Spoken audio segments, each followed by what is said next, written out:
Méditation du 6 décembre, repentant. Tout le monde doit mettre des habits de deuil, les gens et les bêtes. Chacun doit crier vers Dieu de toutes ses forces. Chacun doit abandonner sa mauvaise conduite et arrêter les actions violentes qu'il fait. Jonas 3, le verset 8 dans la version Parole de vie. Les mots que vous venez de lire n'ont pas été prononcés par Jonas, mais par le roi païen de Ninive. Lorsque quelqu'un a besoin d'une dose d'humilité, nous lui disons souvent qu'il doit descendre de son piédestal. Étonnamment, le roi de Ninive n'a pas seulement cru le message de Jonas, il est littéralement descendu de son trône. Il a pris des mesures concrètes dans sa repentance. Il a enlevé ses vêtements royaux, s'est habillé en deuil et a proclamé le jeûne et la prière dans toute la ville. Ayant accepté ses prières et celles du peuple, Dieu revint alors sur sa décision et n'accomplit pas le malheur dont il les avait menacés. Jonas 3, le verset 10, dans la version Bible au français courant. N'est-il pas ironique que ce soit les habitants de cette ville méchante qui nous donnent un exemple si pratique de la repentance? Jonas, le prophète élu, avait encore besoin de se repentir et pourtant, même s'il connaissait peu Dieu et était partiellement motivé par la peur du châtiment, les Ninivites se sont repentis. Ils ont cru, sont descendus de leur orgueil et ont agi. Les Ninivites ont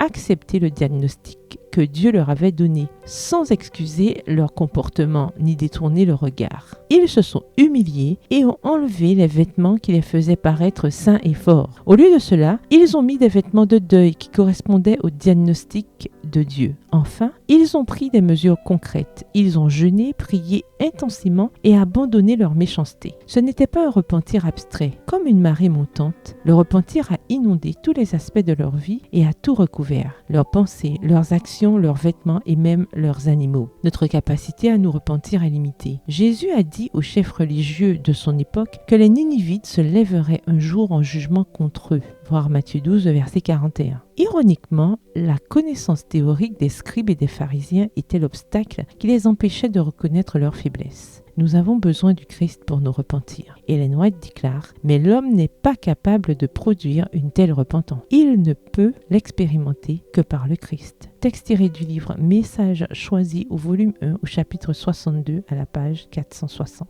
Prière, Seigneur, je suis faible. J'ai besoin de ton aide pour me repentir. Sans l'influence de ton esprit, mon repentir est un simple assentiment intellectuel qui ne change pas ma vie. Aide-moi à croire au diagnostic que tu me donnes, à l'accepter et à descendre de mon orgueil. Montre-moi les mesures que je peux prendre aujourd'hui pour me détourner de mes péchés. Transforme mon cœur afin que j'apprenne à aimer le bien et à haïr le mal. Amen. Bonne journée et que l'Éternel vous bénisse.